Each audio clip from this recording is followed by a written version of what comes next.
കഴിഞ്ഞ മത്സരത്തിൻ്റെ തോൽവിയോടെ കേരള ബ്ലാസ്റ്റേഴ്സിൻ്റെ പ്ലേ ഓഫ് സാധ്യത മങ്ങിയിരിക്കുകയാണ്. ഇനി ബ്ലാസ്റ്റേഴ്സിൻ്റെ പ്ലേ ഓഫ് സാധ്യത പരിഗണിക്കാൻ മാത്രമേ സാധിക്കുകയുള്ളൂ. 37 പോയിൻ്റുള്ള മോഹൻ ബഗാനും 30 പോയിൻ്റുള്ള ഗോവയും 28 പോയിൻ്റ് വീതമുള്ള ബാംഗ്ലൂരും ജംഷഡ്പൂരുമൊക്കെ പ്ലേ ഓഫ് സാധ്യത ഉറപ്പാക്കിയിട്ടുണ്ട്. അങ്ങനെ നോക്കുമ്പോൾ പ്ലേ ഓഫിൻ്റെ അവസാനത്തെ 2 സ്ഥാനക്കാർക്ക് വേണ്ടി കടുത്ത മത്സരമുണ്ട്. North ഈസ്റ്റിന് 25 പോയിൻറ്റും ഒഡീഷയ്ക്കും മുംബൈക്കും 24 point വീതവുമുണ്ട്. 18 കളികൾ കളിച്ച ബ്ലാസ്റ്റേഴ്സിന് 21 പോയിൻ്റോടെ 8ാം സ്ഥാനത്താണ്. 15 കളികൾ മാത്രം കളിച്ച പഞ്ചാബിനും 20 പോയിൻ്റുണ്ട്. ഇനി ബ്ലാസ്റ്റേഴ്സിന് 6 കളികൾ ഉണ്ട്.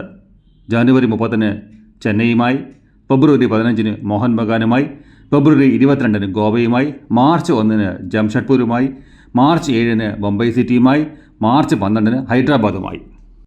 ഈ കളികളിലൊക്കെ ജയിക്കുകയും പ്ലേ ഓഫിന് മത്സരിക്കുന്ന മറ്റു ടീമുകൾക്ക് സമനിലയോ പരാജയങ്ങളോ സംഭവിച്ചാൽ മാത്രമേ കേരളത്തിന് രക്ഷയുള്ളൂ.